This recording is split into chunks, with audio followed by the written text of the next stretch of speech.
as we see the blue Terran, top left. It is none other than Sjow from Team Dignitas. His real name's Jeffrey. I was actually kind of blown away. He didn't look like a Jeffrey, but Sjow, cool guy. Do you know he's actually Asian? Is he half Asian? I think he's half Asian. Because he doesn't. He's not. He doesn't have that full Asian look to him. Yeah. You can just. I think you can it's always like tell. half Japanese or something like that. But yeah, no, well, half Japanese. That'd be kind of cool. But Dimaga, he is not Japanese in the slightest, is he? No, he is full out Ukraine. Yeah. The guy breathes Ukraine. It's like he's every stereotype come to life. He's just like, whatever he does, he is like full out for, you know? Like whenever he plays Zerg, he is such like a hardcore Zerg player, you know? He's just like, he loves everything about it. And, you know, he's like, he loves exercise, and he's like a huge exercise buff. And he's Ukrainian, and he's like super nationalistic about Ukraine. So.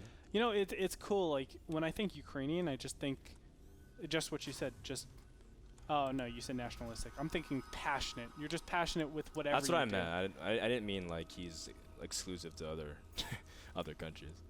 No, yeah, I understand what you mean. But yeah. I just feel like Dimaga always puts a lot into it every single time he does something. Like it's so cool, you know. Every single time he smiles, it's like, you know, he's like gritting his teeth. An aggressive smile. Yeah, it's like he's like a smile that's about to all in you. But you're not sure about it. Exactly. Or it's going to be the one that just sits back and makes Broodlord and Spine Crawlers. You know, I want to bring in some interesting statistics. Sjow is actually 10-9 versus Dimaga. Dimaga actually has been on a losing streak, losing to Select, Puma, and Pult, but those are pretty good TVZ players. And Sjow is on an 8-game winning streak against Zerg. So I did a little bit of research, Andre, before my prediction. But Dimaga is still more than capable of taking the series. In fact, that's why we were talking about predictions. It could have gone either way. Yeah, one thing about Dimaga, he has really, really good decision-making at that later game stages.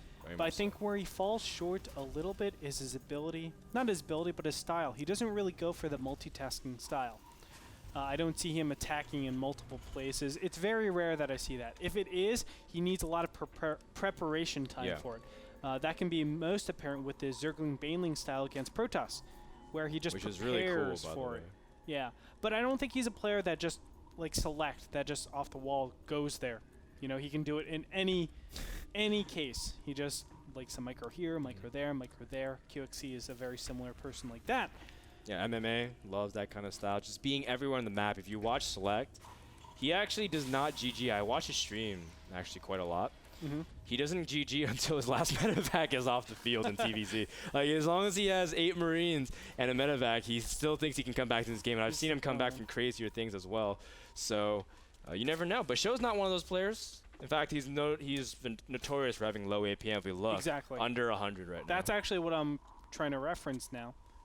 Because Dimaga doesn't really excel in that type of style, he won't be able to be super effective against Sjow. Sjow is a relatively low APM. If you don't know what that is, it's actions per minute, so the ability to do things, the amount of actions that you do every single minute. It's one of our, what is the word? It's one of our measurements for ability. Exactly.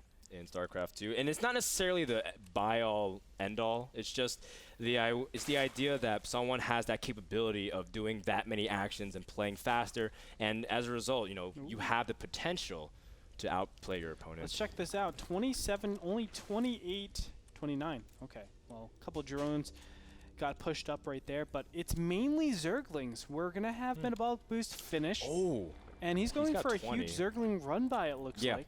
This is cool. I've seen this on the Korean server that a lot of Prime members have been experimenting with.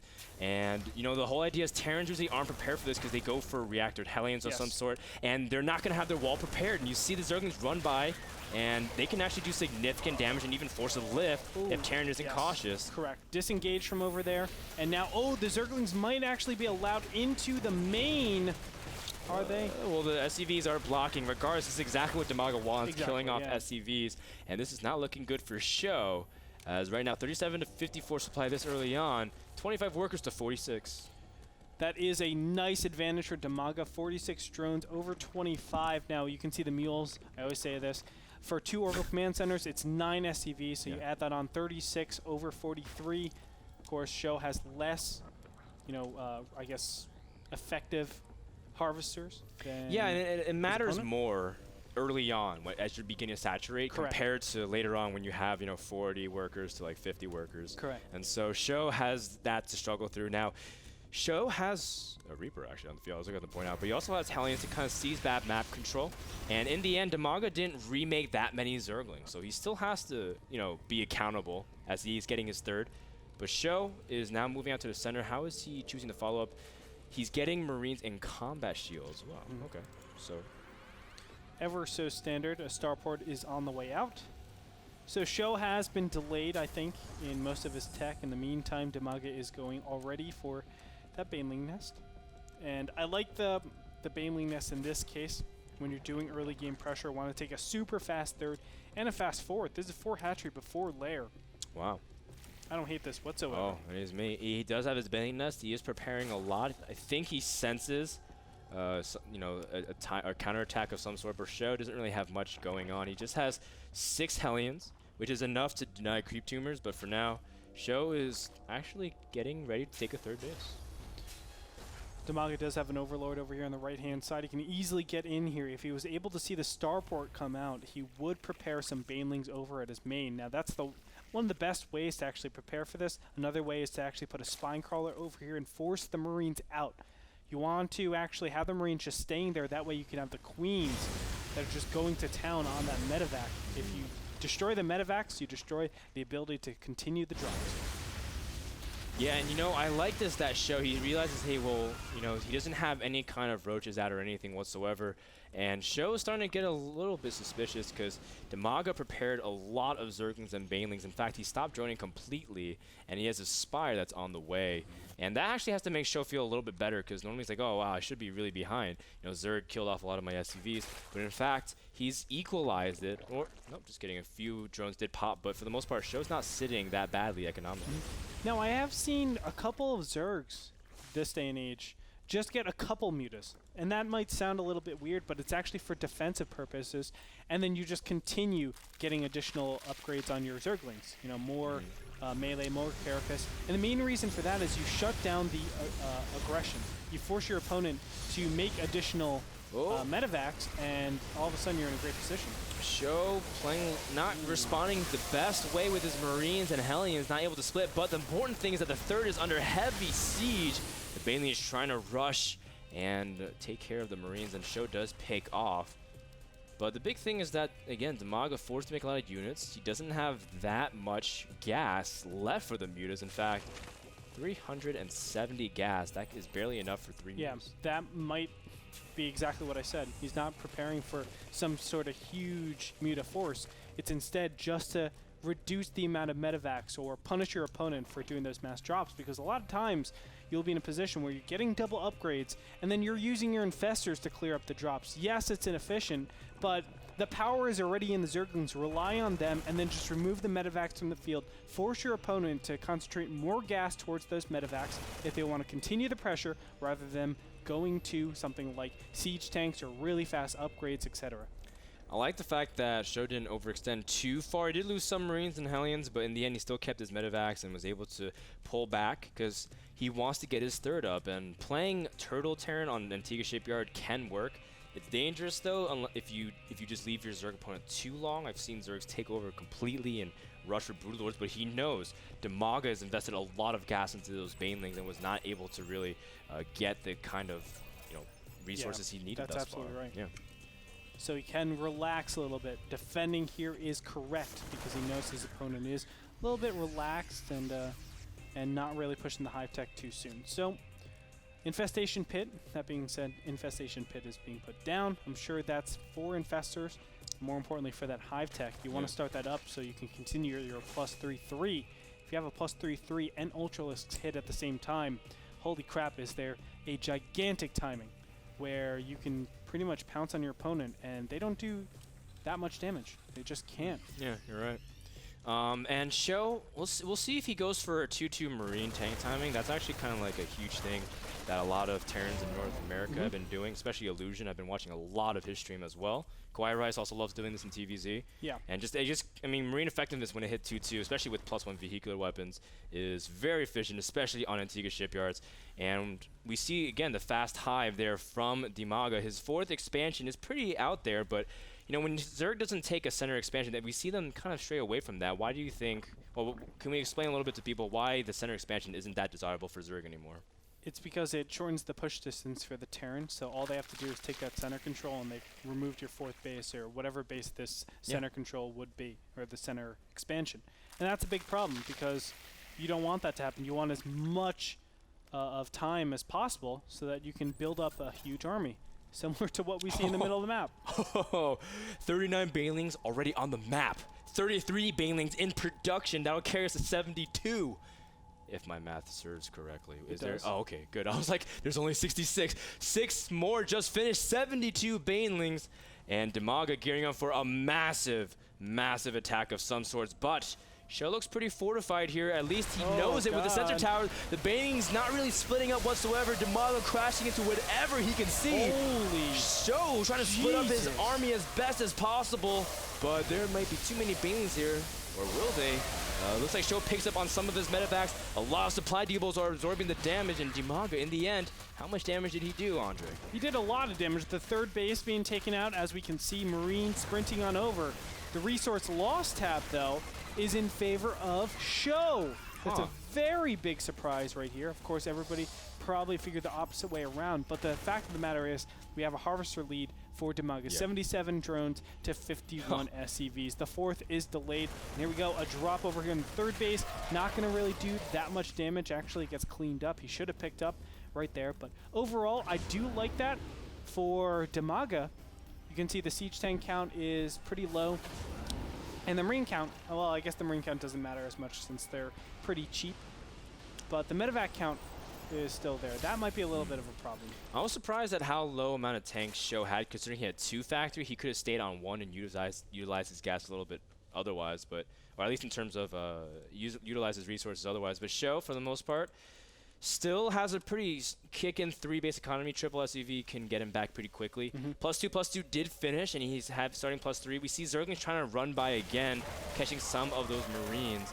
But Sjow, again, he's not utilizing this medevac in the bottom center. I want him to start dropping that 4th, which is pretty exposed and defenseless. I do want to say that the attack that Dimaga did hit right before the 2-2 finish, so right now Sjow has no 2-2 timing, right? All of his units have been used. That's pretty important because Dimaga needs this huge amount of time before he gets his 3-3 up, and of course his Infestor's out, the Broodlord's out. There's a lot of different things that he needs. He needs a lot of time. So that attack, I think, theoretically is perfect for Dimaga. It's a perfect time right before 2-2 hits, so you basically stop any potential pushes that Sjow has. The biggest thing now is Greater Spire has completed, and Corruptors are out onto the field. Sjow has to do something because, or, I mean, he's taking a center expansion here. Do you agree with that? The way that Shjow's had momentum in this game, do you think he can defend that adequately? It's tough to say, but I think it's tough to say right now. I think overall it is the correct decision. I wouldn't see him taking a 4th in any other position. The only way he could really take a 4th, and let's say the top right or bottom left, is if he already established center control and he has a lot of attacks going down, a lot of harass, if you will. Yeah. But he doesn't have that. So taking the center expansion is the only expansion he can really take, unless he wants to open himself up to an amazing amount of attacks that Dimaga can do. But here we go, Broodlords tracking themselves across the map, and they will be able to fire down on some of these SCVs and the Planetary Fortress. There's not as many Infestors as normal per 200 attack with Broodlords, but the biggest thing is that Sjow actually completed the Planetary Fortress. He can't lift it off of any kind. Sjow is moving over towards the western part of the map. He scans and sees a lot of Zerglings, not a lot of Banelings either, so this is actually a good spot for Sjow if you want to engage, but he's not sieged up yet, and he did end up taking a lot of damage. His Marines didn't split either, getting caught by the Fungals. Dimaga does clean up, lose a lot of supply though. Actually, that's a significant amount of supply. I think that was a big misstep for Dimaga. There were too many Zerglings there. 144 Zerglings in total. You can see all of them died right there. Additionally, the 3rd base is under attack, and now the 4th base. It looks like there's a mounted assault over here. Nice Baneling explosions. Sjow terribly mismicroing that, but look, he's just going to push on. Dimaga doesn't have any units around in the area. The 3rd base gets taken out. The 4th base gets taken out. Sjow Oh my gosh, pulling way ahead now. Dimaga doesn't have any economy. He's only on his natural. And look at that, that's mining out pretty fast. So he needs to find somewhere where he can take an expansion. The Zergling's going in for a flank. Oh, the tanks are not protected. But Sjow does manage to clean up the important things. You know, the fact that Dimaga doesn't have that much gas left. So Sjow actually takes a supply lead. Very good job there by our Terran from Team Dignitas, getting a couple Thors out onto the field. Interesting choice for Thors. That's, I think, in a response to the Ultras. But right now, I think Dimaga is saying to himself, I need to push, and I need to push now. There's no better time because my opponent just, you know, just put on a crippling blow to me. If I try to play this macro, he's gonna increase a lot in his army a lot faster. And we see the Broodlords moving out ahead of time. Sjow actually scans and sees the Infestor positioning, doesn't want to get fungled whatsoever. Gonna try to see, but a massive stim, and the Broodlords are completely unprotected. The Infestors, no response on them whatsoever. Although now we see fungals and the Ultras going to work. The Thors are arriving to the battlefield, and these fungals are brutal. Whoa, a lot of Marines are dying here. These Thors will take out his opponent so fast. You can see the Ultras dying. Yeah. Oh my gosh, they die at a rapid rate, and the Marines will stay strong because they have those medevacs to heal up. Looks like 9 medevacs out in the field, and these Queens, they're not in a good position. Yeah, they are transfusing each other as fast as possible, but Dimaga actually says at the waste of APM, he'd rather take care of everything else at his other bases. The drop in the bottom left finally getting cleaned up here. Sjow didn't really manage to do anything. Dimaga leaving one Ultralist to clean it up. And Sjow realizes that if he takes these other expansions away from Zerg, that's it. Dimaga has nothing left, so this is a critical time for Dimaga, but he is down in supplies so significantly, 60 to 150. Sjow pushing in here. There's almost nothing left worth of meat. GG. And Sjow is going to take game number 1 on Antiga Shipyard. Congratulations to him. He is 1 game away from taking that $150. And really well played overall. I think... you know, it kind of equalized out. If anything, Dimaga had that advantage going into that mid game, but I feel that that end game, Dimaga played that a little bit off. Sjow played that well. I do want to give him a little bit. You mean the 140 Zergling? Yeah, the 140. That's overdoing it just a little bit. Well, they just don't do anything.